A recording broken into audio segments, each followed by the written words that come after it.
Jonathan Ayers. I was privileged and remain humbled by the fact I was chosen to train the Rock and subsequently command the Rock in combat. The Rock, 2nd Battalion, Airborne 503rd Infantry Regiment, has a distinguished history in our Army. The Rock conducted the first combat jump in World War II, the first of 5 it would make in World War II. The Rock participated in the only conventional forces jump into Vietnam. The Rock participated in the only conventional forces jump into northern Iraq, crediting the Rock with the most combat jumps in our Army's history and inextricably tying us to our veterans and to each other. We derive much strength from our veterans and from our heritage. When the men of the Rock and Chosen Company, the men with whom Corporal Ayers served, deployed to Afghanistan for the second time, they had a very simple task: deploy with honor and redeploy with honor. And they did so like no others. They selflessly lived in the most austere, rugged, undeveloped, contested areas in Afghanistan, Kunar and Nuristan provinces, which is located in the Hindu Kush Mountains near the Pakistan border.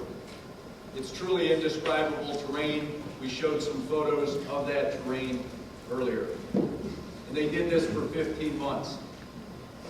They gained and maintained freedom of action in areas that have never seen government agents or Afghan security forces, and were most feared to tread.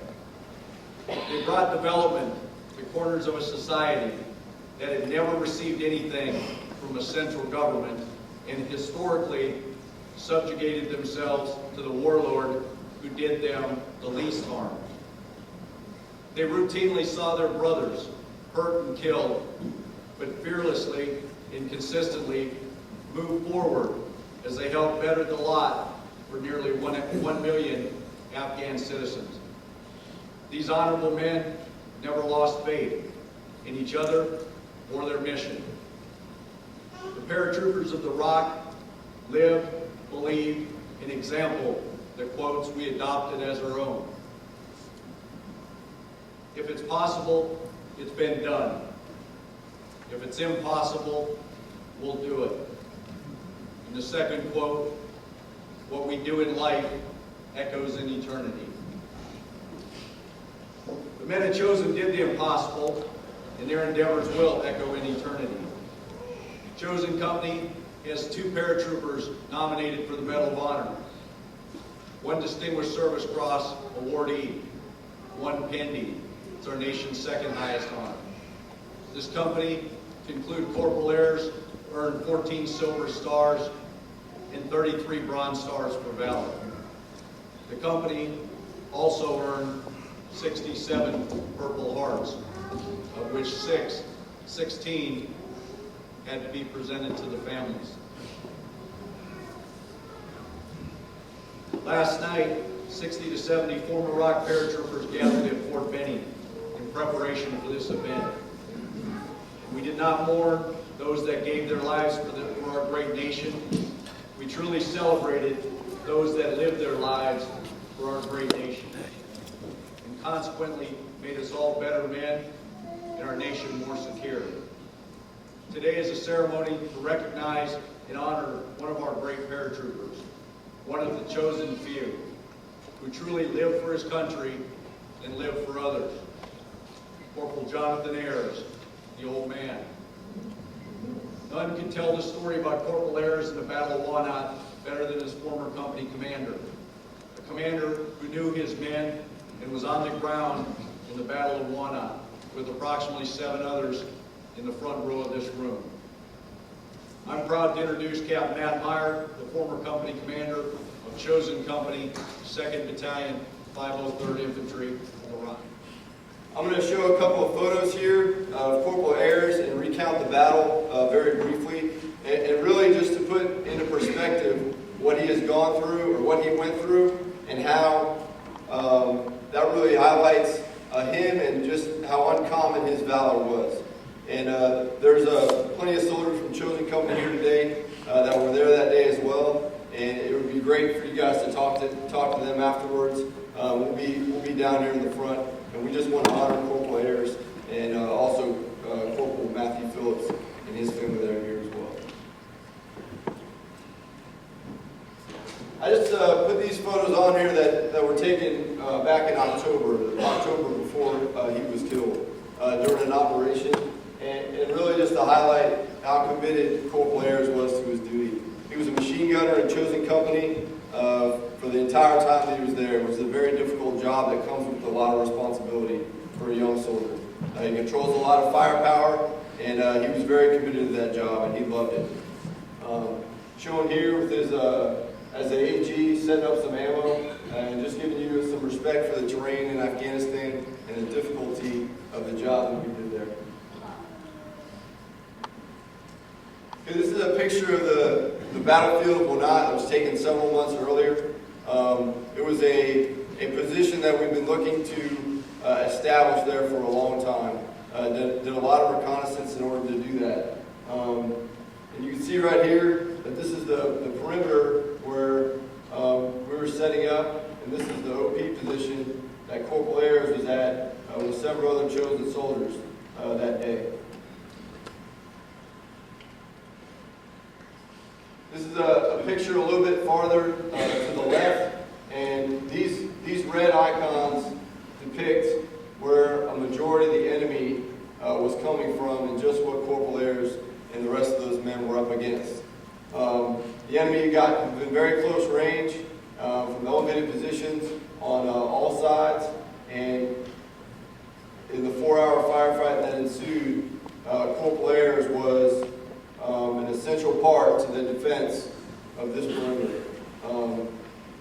And really, I think it's so essential part that there's a reason that I'm standing here today and that the gentlemen in the front row are standing here today, is that the commitment that Corporal Jonathan Ayers had to his duty. It's not common that someone in the face of that much fear is so committed and so courageous and so valorous that he did not move from his position, despite overwhelming odds.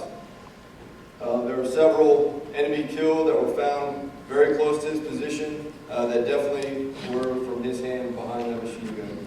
And I think that's important to account, that he was in a position that not many men will ever be in, and he performed well beyond anything that was expected of him. So much so that some accounts from people that were with him say that he did actually get hit in the helmet with no injury to himself, and he stayed on his position. A lot of times that's an indicator that someone needs to leave their position. But because of his commitment to that defense and his commitment to his duty, he stayed there and continued to fight. So just to recap, the majority of the enemy fire was focused down on his position. We had fire from all sides back here on the perimeter, included from the other side, but overwhelmingly the fire was coming down onto that key terrain that was defending the perimeter. He was hit with rounds in the helmet, but continued to fight, and his aggressiveness and never quit attitude was essential to holding the position at the OP and to allow time for us to reinforce his position and to hold the ground. Truly overwhelming odds that he performed just way beyond anything that I would ever think or ever ask anybody to do. This is a picture of part of the OP position after the firefight. And here's kind of a picture from the position that he was at behind the machine gun.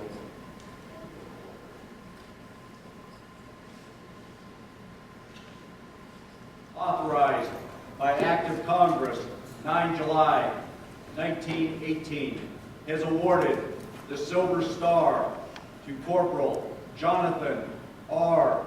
Ayers, United States Army, for gallantry in action on 13 July 2008 while serving as a machine gunner for Chosen Company, 2nd Battalion, Airborne, 503rd Infantry, during an enemy attack on Vehicle Patrol Base Wanat in Kunar Province, Afghanistan, in support of Operation Enduring Freedom. Corporal Ayers' perseverance under fire and courage in the face of mortal danger at the cost of his own life saved the day when almost all had been lost. Corporal Ayers' valorous efforts enabling the defeat of a numerically superior enemy force are in keeping with the finest traditions of military service and reflect great credit upon himself, the 173rd Airborne Brigade Combat Team, and United States Army.